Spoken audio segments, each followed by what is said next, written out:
Hello viewers, welcome to our channel. నేను మీ చరణ్ పరిమి. జగన్ని బతిమాలుకుంటున్న TDP ఎమ్మెల్యేలు అలాగే ముఖ్యమంత్రి.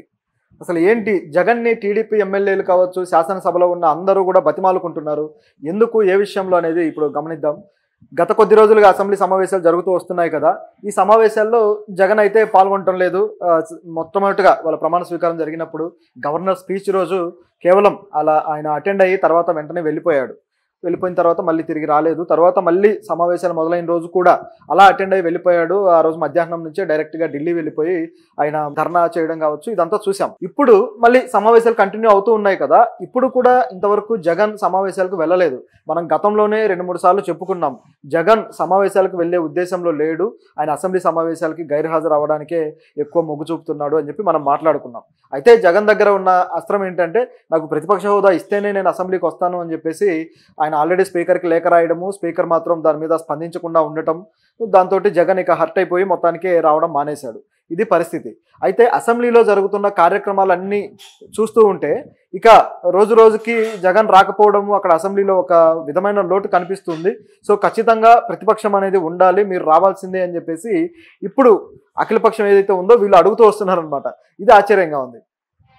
ప్రతిపక్షం రావాలి, అసెంబ్లీలో పాల్గొని మాట్లాడాలి, జగన్ ఖచ్చితంగా రావాల్సిందే అని చెప్పేసి స్పీకర్ అయ్యన్న పాత్రుడు గారు కూడా చెప్పడం జరిగింది. దాంతోపాటు ఎమ్మెల్యేలు, క్యాబినెట్ మినిస్టర్లు వీళ్ళంతా కూడా మీరు రండి అని చెప్పేసి జగన్ని అడుగుతూ ఉన్నారు.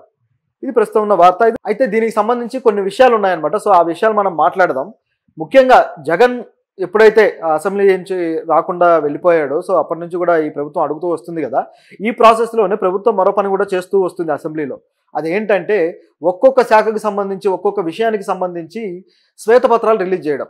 మొట్టమొదటిగా రాగానే ఒక శ్వేతపత్రం రిలీజ్ చేశారు. ఆ తర్వాత మొట్టమొదటి సమావేశంలోనే మద్యానికి సంబంధించింది, తర్వాత దాని మీద సిఐడి దర్యాప్తు అన్నారు.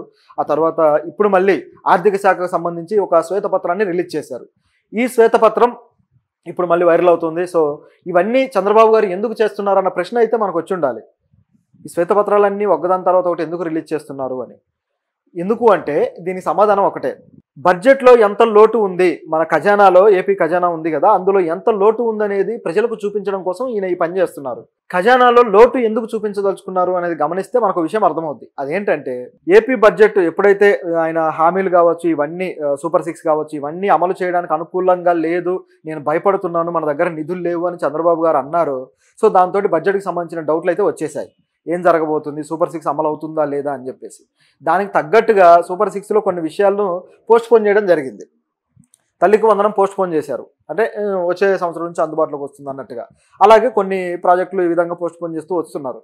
సో దీనివల్ల ప్రజల్లో నెగిటివ్ ఇంపాక్ట్ ఏర్పడే అవకాశం ఉంది కదా. సో దాన్ని ఏర్పడనివ్వకుండా చేయడం కోసమే అనేది కనిపిస్తుంది గమనిస్తూ ఉంటే.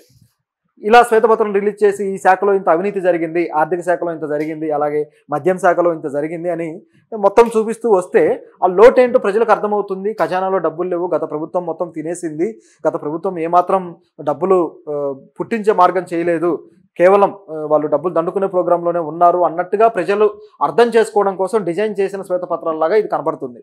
ఇట్లా అన్ని శాఖలకి ఇంకా రావచ్చు, ఎన్ని శాఖలు అయితే ఉన్నాయో అన్ని శాఖలకు సంబంధించి శ్వేతపత్రాలు రావచ్చు. ఇవన్నీ కూడా లోటు బడ్జెట్ని ప్రజలకు చూపించడం కోసం చేస్తుంది. ఇదంతా వచ్చిన తర్వాత ప్రజలు కూడా సరే డబ్బులు ఇక లేవు కదా, అభివృద్ధి జరగకపోవచ్చు అని చెప్పేసి ప్రజలు కూడా అనుకుంటారు అనేది వీళ్ళ ఉద్దేశం ప్రభుత్వానికి. కాకపోతే ప్రజలకు తెలుసు, అక్కడ బడ్జెట్ ఎప్పుడూ కూడా బడ్జెట్లో కొన్ని డబ్బులే ఉంటాయి మన ఖజానాలో, సో మిగతాయన్నీ కూడా జనరేట్ చేయాల్సిందని ప్రజలకు కూడా తెలుసు. కానీ అలవిమాలిన ఈ పథకాలు, లేకపోతే అలవిమాలిన ఈ ఉచితాలు ప్రకటించేసి తర్వాత వాటిని ఏ విధంగా తీర్చాలి, ఏ విధంగా మనం ఇచ్చిన హామీలను నెరవేర్చుకోవాలో అర్థం కాక మల్లగుల్లాలు పడే క్రమంలో ప్రభుత్వాలు ఎదుర్కొంటున్న సమస్య అనమాట ఇది. ఒక సర్కస్ లాగా కనిపిస్తుంది గమనిస్తే. సో ఈ పద్ధతిలో ప్రభుత్వం వెళ్తూ ఉంది. సో జగన్ ఒకవేళ వస్తే వాళ్ళకేంటి లాభం? శ్వేతపత్రాలు రిలీజ్ చేస్తున్నారు, బాగానే ఉంది. సో వీళ్ళు ఇవన్నీ ఎగ్గొట్టే ప్రోగ్రాంలో ఉన్నారు కదా 1 by 1. సో ఇప్పుడు జగన్ వస్తే ఆ విషయం మీద జగన్ వాళ్ళని క్వశ్చన్ చేస్తాడు కదా. సో అప్పుడు ఏంటి పరిస్థితి అనే డౌట్ కూడా వచ్చి ఉండాలి. ఆయన అసెంబ్లీకి వస్తే మొట్టమొదట జరిగేది ఏంటి, ప్రభుత్వం ఏదైతే తప్పు చేస్తుందో దాన్ని ప్రశ్నించే అవకాశం ఉంటుంది.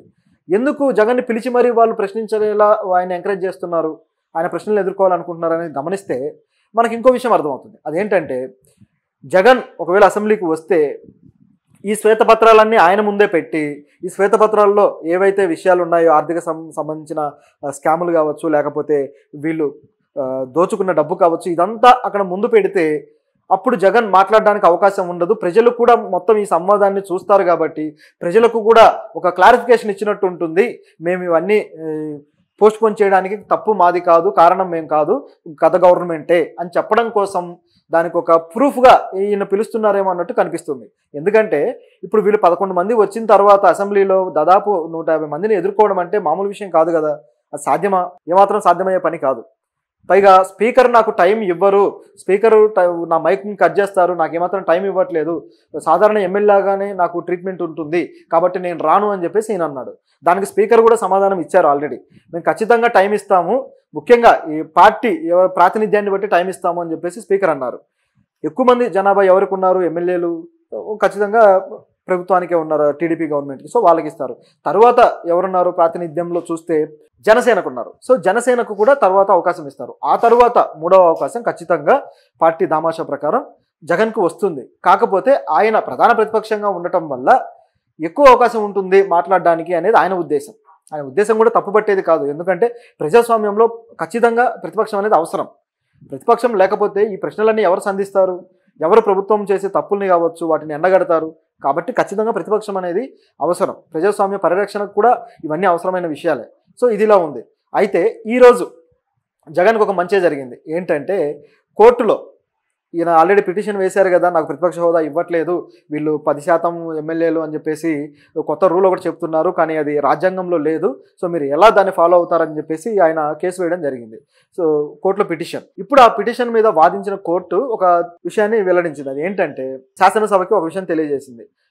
శాసనసభకు సంబంధించి ఏవైతే రూల్ పొజిషన్ ఉందో, ఎవరికి ప్రతిపక్షం ఇవ్వాలి, ఎంత శాతానికి ఇవ్వాలి, దానికి సంబంధించిన రూల్ పొజిషన్ ఉంటుంది కదా, దాన్ని మా ముందు పెట్టండి, దాన్ని బట్టి మేము పరిశీలించి చెప్తాము అని చెప్పేసి కోర్టు కొన్ని ఉత్తర్వులు ఇచ్చింది.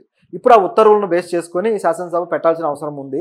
సో ప్రభుత్వం ఏం చేస్తుందో చూడాలి. ఇక్కడ మరొక సందేహం కూడా రావచ్చు. ఏంటంటే నిజానికి ప్రభుత్వం స్పీకరు డిక్లేర్ చేస్తూ మేము ప్రతిపక్ష హోదా ఇవ్వట్లేదు అని డిక్లేర్ చేస్తూ ఏ ఫామ్ కానీ ఏది కూడా ఇవ్వలేదు, డిక్లరేషన్ ఫామ్. సో ఇవ్వకపోవడం వల్ల అది అఫీషియల్గా చెప్పినట్లు అవ్వలేదు, అది కేవలం నోటి మాటగా ఉంది తప్పితే అది ఇంకా అఫీషియల్గా చెప్పినట్లేదు. సో ఈ పరిస్థితుల్లో దీన్ని కోర్టు ఎలా కేసుగా తీసుకొని వాదిస్తుంది, ఏ విధంగా దీని మీద విచారణ జరుపుతుంది అనే సమస్య అయితే ఉంది. ఎందుకంటే వాళ్ళు డిక్లరేషన్ ఇస్తే ఆ ఫామ్ ఉంటుంది కాబట్టి దాన్ని బేస్ చేసుకొని కోర్టు తీర్పు ఇవ్వడానికి ఛాన్స్ ఉంటుంది, మీరు ఇలా చేయడం కరెక్ట్ కాదు అని. ఎందుకంటే రాజ్యాంగంలో అవకాశం ఉంది, ఎన్ని సీట్లు వచ్చినా సరే ఇచ్చే అవకాశం ఉంది. ఇప్పుడు జగన్ కూడా అదే చెప్పారు. అంటే వాళ్ళు అనఫిషియల్గా ఇవ్వకుండా ఎగ్గొట్టినవి అనేక ఉన్నాయనుకోండి చరిత్రలో. ఇప్పుడు గతంలో కాంగ్రెస్ కేంద్రంలో అలాగే జరిగింది కాంగ్రెస్ పరిస్థితి. కానీ జగన్ మాత్రం కొన్ని మెన్షన్ చేశారు. అదేంటంటే ఢిల్లీలో కేవలం 3 మాత్రమే బీజేపీకి ఎమ్మెల్యేలు ఉన్నా సరే వాళ్ళకి ప్రతిపక్ష హోదా ఇచ్చారు. సో దీన్ని మెన్షన్ చేశారు. అదేవిధంగా మన కాంగ్రెస్ కూడా, మన అవిభాజ్య ఆంధ్రప్రదేశ్ ఉందో అప్పుడు కేవలం కాంగ్రెస్కి 22 సీట్లే వచ్చినప్పుడు అప్పుడు కూడా 10% కన్నా తక్కువగా ఉంది అని చెప్పేసి వాళ్ళకు కూడా ఇవ్వకపోతే అప్పుడు మళ్ళీ వాళ్ళు డిమాండ్ చేసి తీసుకున్న పరిస్థితి ఉంది. ఇట్లా కొన్ని సందర్భాలు అయితే జగన్ ఎగ్జాంపుల్గా చూపించాడు. ఇదే విధంగా ఇక్కడ కూడా వచ్చే అవకాశం ఉంది, నాకు ఎందుకు ఇవ్వరు అనేది ఈయన పాయింట్. నిజానికి రాజ్యాంగంలో ఆ అవకాశం అయితే ఉంది. కాకపోతే ఎవరు కూడా డిక్లేర్ చేసి అప్లికేషన్ ఫామ్ రూపంలోనో మరో రూపంలోనో ఇవ్వరు కాబట్టి ఏ స్పీకర్ కూడా దాన్ని కోర్టులో వాదించడానికి సమస్యలు ఎదురయ్యి కోర్టులు కూడా దాన్ని దాటవేస్తూ వస్తున్నాయి. సో దీన్ని కూడా ఆ విధంగా దాటవేసే అవకాశాలు కూడా లేకపోలేదు.